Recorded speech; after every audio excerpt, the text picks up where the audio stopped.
8:12 en el territorio continental ecuatoriano, buscando la verdad y abogando por la unidad nacional en pro de la paz y la seguridad en el Ecuador. Queremos saludar a la doctora Yanina Mondino, consultora política. Le saludamos, la bienvenida, y con un tema con el que queremos empezar. Este fin de semana arrancó la campaña presidencial para el balotaje del 13 de abril.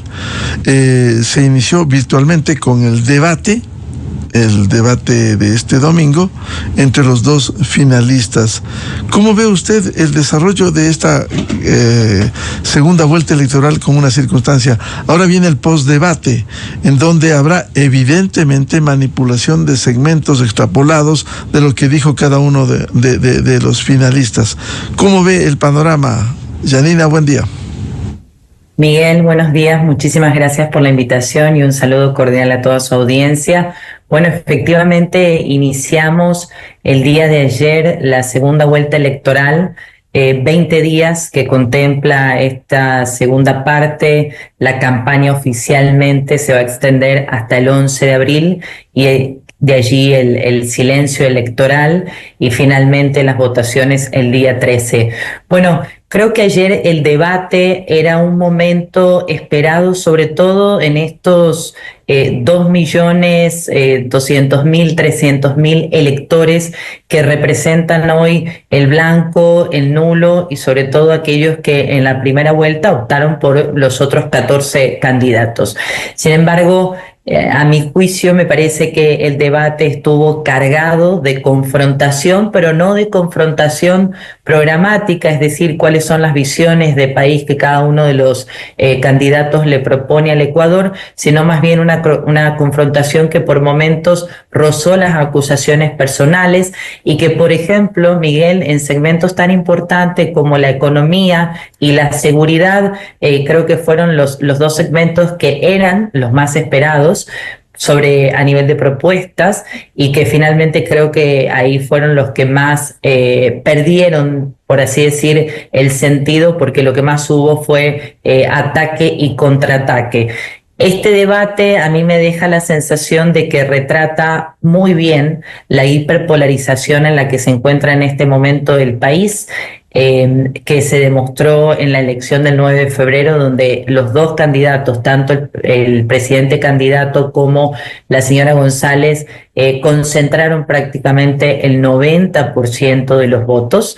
Y a diferencia del 2023, este debate no está tan pegado al día de la elección, sino más bien marca como el inicio de esta segunda campaña, que me parece que va a estar cargada de contenido negativo, que está claro, y en segunda instancia que van a apelar a la emoción y a tratar de seguir llegando con ese mensaje que ayer estuvo ausente. Ayer fue un concierto para los propios y bueno, los ajenos creo que se quedaron por fuera.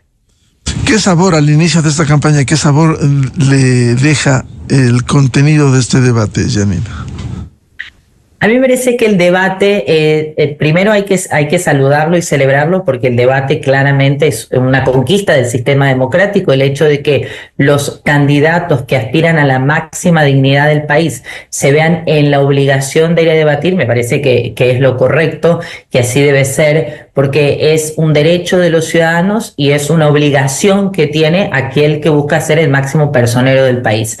Pero el formato debe seguirse trabajando. ¿Por qué? Porque los candidatos van a jugar su juego, a disponer la estrategia que ellos con sus equipos han planificado porque creen que es la que mayor rendimiento electoral le va a dar. Es decir, tratar de instalar temas puntuales, que ya abordaremos eso, pero tratar de instalar X o Y tema porque se sabe que puede lastimar al otro candidato o que puede de pronto llevar a la cooptación de votos, es adecuado. Pero el formato tiene que ser una camisa de fuerza no para el desarrollo de propuestas, sino una camisa de fuerza justamente para los candidatos. El rol de la moderación es fundamental, es decir, el hecho de que se le permita a la moderadora o al moderador poder intervenir para llamar al orden y que se hable sobre los temas que se están preguntando. Me parece, y a mi juicio, interesante el ejercicio de las preguntas cerradas de sí o no, porque claro, ahí le dan, si bien hay un minuto para argumentar, el hecho del sí o no nos da un pantallazo sobre temas importantes a los cuales los candidatos tienen que decir, bueno, si sí o si no, como vimos el día de ayer, que creo que las dos preguntas cerradas del cierre prácticamente se llevaron el debate. Pero me deja la sensación de que para aquellos que estaban esperando el día de ayer encontrar visiones de país, alguna propuesta, temas importantes como dolarización, reducción, por ejemplo, de vacunas, extorsiones, que es algo que aqueja a los ciudadanos, creo que ellos se quedaron por fuera de la dinámica y no creo que hayan encontrado ayer esa opción que quizás estaban buscando. Claro, quizás la intención en el debate, doctora Yanira Mondino, no fue llevar a esta confrontación como lo hizo, porque esto empezó la candidata de la Revolución Ciudadana, empezó atacando y fue llevando el agua a su molino, en donde luego se enredaron con temas que le resultó quizás un boomerang, cuando después tuvo que reconocer algunas cosas. Sí, efectivamente, la candidata de la Revolución Ciudadana fue la que le dio el pulso al debate. Ya desde la antesala, vimos muy bien cómo desde la antesala del debate, cuando llegó y dio sus declaraciones, empezó poniendo sobre la mesa el hecho de la licencia para la participación del presidente en el debate y por tanto el encargo a la señora Abad, a la señora vicepresidenta, y por otro lado, el gobierno trató de hacer un predebate con una activación digital, mostrando algo de gestión y resultados, pero sobre todo posicionando la figura del presidente candidato. Pero iniciado el debate, como bien mencionas, Miguel, el pulso lo dio la candidata Luisa González, donde empezó la confrontación y el ataque directo y por tanto el presidente entró también en esa dinámica de la que creo que por momentos quizás tuvo su pico durante seguridad y economía y empleo, que lastimosamente son las dos preocupaciones más importantes de los ecuatorianos. Creo que en gobernabilidad, por ejemplo, trataron de volver al hecho de que un debate es para proponer y para explicar cómo lo van a hacer, pero finalmente no creo que se haya logrado el contenido. Hay algunos temas que se pueden rescatar y el post-debate tiene que hacer ahí su magia, ¿no? Porque finalmente después de que lo anecdótico, que la confrontación y que algunos temas que pudieron generar meme y conversación digital empiece a bajar, bueno, ya ahí veremos las estrategias de cada una de las campañas para poder ir aterrizando temas puntuales. Desde la visión del elector, al iniciarse esta campaña electoral, ¿qué sabor habrá dejado con estas acusaciones cuando en el tema de fondo el planteamiento del debate era temas de educación, salud, seguridad social, seguridad ciudadana, economía, gobernabilidad? A ver, sobre la selección de los ejes, a mí me pareció, por ejemplo, muy interesante el hecho de que educación, salud y seguridad social se conviertan en ejes, ni se diga la gobernabilidad. Porque si nos ponemos a pensar lo que vimos ayer, Miguel, cómo se retrató este debate, esta confrontación, bueno, nos pinta de cuerpo completo lo que va a ser la gestión del próximo presidente o presidenta del Ecuador en los próximos 4 años, porque la gobernabilidad va a estar compleja con una asamblea absolutamente polarizada donde sus máximos representantes el día de ayer optaron por la confrontación y donde se puede ver iniciando que será un periodo complicado para el próximo presidente, que esperemos no se vea en la misma situación que, por ejemplo, el expresidente Lasso, que tuvo que recurrir a la muerte cruzada, ¿sí?, frente a una imposibilidad de seguir gobernando por justamente la falta de trabajo coordinado con la Asamblea. Sobre salud, seguridad social, A ver, seguridad social, ¿a quién en el Ecuador no le importa lo que está pasando con el IES? Se sabe que el IES,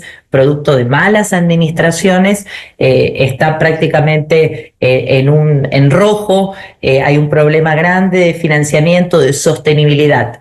La respuesta, por ejemplo, de los dos candidatos a mí me pareció excesivamente retórica, hablando de que se podía sostener a través de la ampliación de empleo. Me parece que ahí, por ejemplo, faltó profundidad. Sobre salud, educación, seguridad, me hubiese gustado que el presidente, por ejemplo, expusiera o utilizara más cifras, que quizás estuvieron más en la cancha de la candidata González, y expusiera más cifras para tratar de posicionar, ¿sí?, los logros que el gobierno considera que ha tenido en estos 15 meses.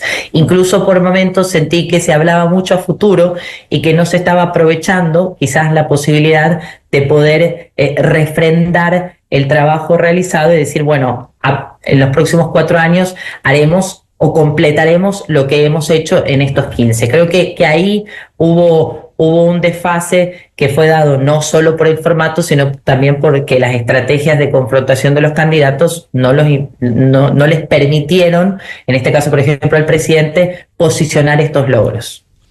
Ahora, luego de este debate con el arranque de la campaña presidencial,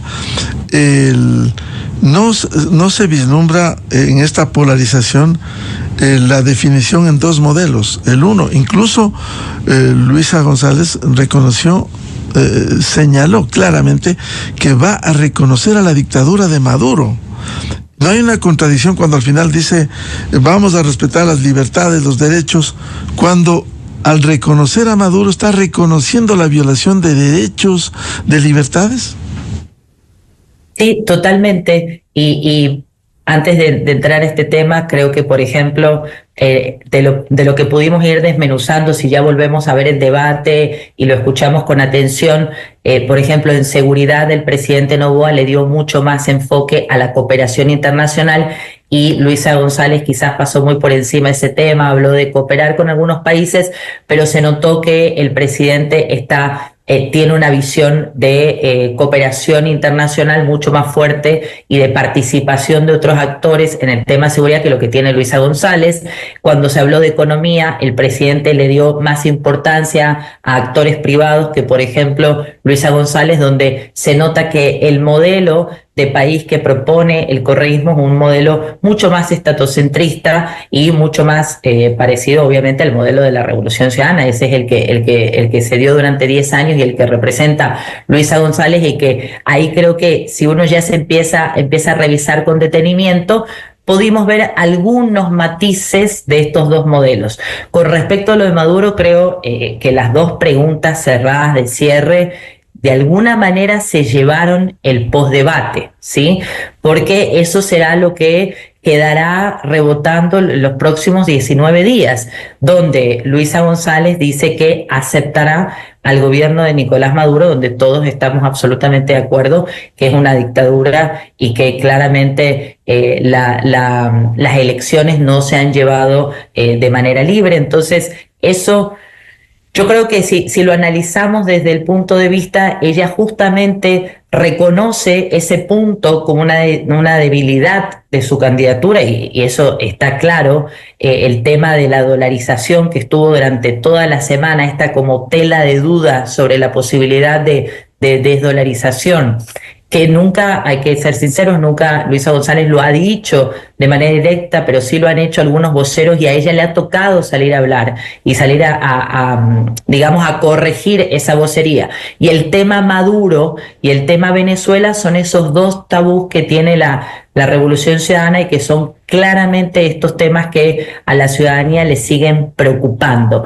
Así también la respuesta del presidente con respecto al pago del SRI, a mí me pareció que son dos temas que están en el tintero desde hace mucho, sobre los que la ciudadanía conversa. Los ataques digitales vienen centrados ahí desde hace rato. No sé qué efecto puedan tener, hay que ver cómo el postdebate va decantando y cómo esos temas pueden llegar a ser una razón para que los ecuatorianos digan optaré por esta o por otra opción. Janina, ahora, si empieza la campaña con esta confrontación tan ríspida, tan evidente, ¿no hace augurar que va a ser violenta la campaña? La violencia por la inseguridad es evidente, pero una campaña violenta hasta en el discurso durante estas semanas, hasta llegar al 13 de abril. Sí, totalmente de acuerdo. Creo que habrá muchísima violencia discursiva, tal como mencionabas, Miguel. Hoy, anoche, si prendíamos las redes sociales, podíamos darnos cuenta que estaban las dos tribunas, una de un lado y la otra del otro, lanzando dardos hacia el otro candidato. Por eso vuelvo a repetir la idea de que el inicio de esta campaña, con este debate, se pensó para hablarle a los propios y no a los ajenos. Y es probable que la tónica de confrontación y de hiperpolarización, al menos en las redes, se mantenga. Esperemos no así en el territorio, esperemos que no se dé ningún altercado, ninguna confrontación. El día de ayer estuvieron presentes simpatizantes de los candidatos, no hubo ningún tipo de altercado, no hubo ningún tipo de problema en los exteriores del CNE. En medio seguramente tengamos vocerías muy fuertes en el sentido de que es probable que los candidatos opten por instalar el miedo en la campaña. Es decir, las campañas necesitan vender, la palabra no es vender, pero necesitan proyectar futuro, necesitan proyectar esperanza y necesitan apelar a la emoción. Pero es probable que en este contexto de hiperpolarización las campañas también opten por fomentar el miedo hacia la otra opción, lo cual claramente va a seguir profundizando estos sentimientos negativos.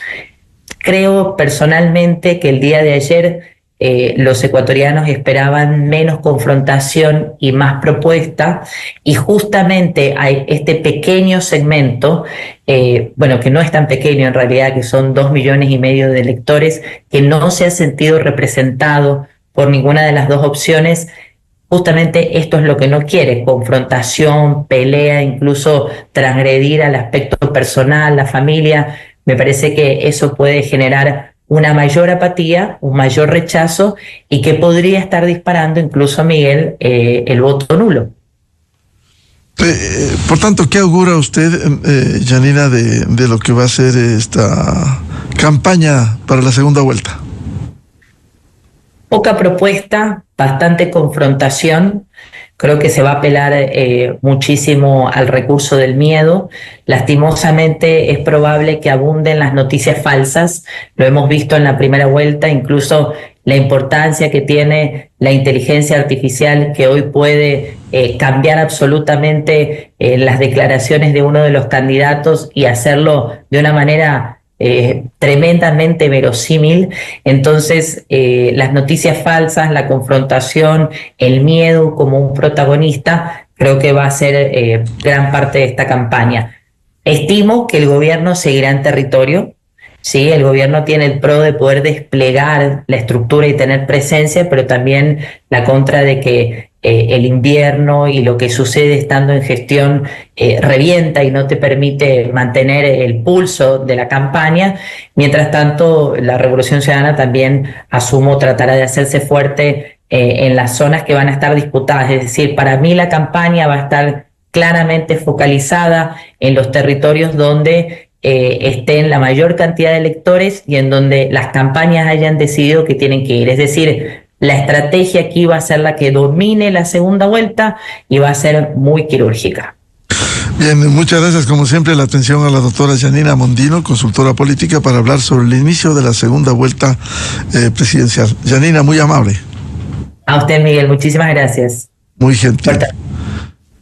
8:32 en el territorio continental ecuatoriano. Vamos a una pausa y ya volvemos. Diálogo previsto con el constitucionalista doctor Javier Palacios sobre el trámite de la acción de protección contra el uso de celulares en la segunda vuelta presidencial que ha admitido la Corte Constitucional.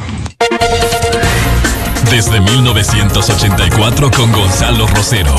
La revista de Opinión Democracia. Siempre líderes, siempre confiables.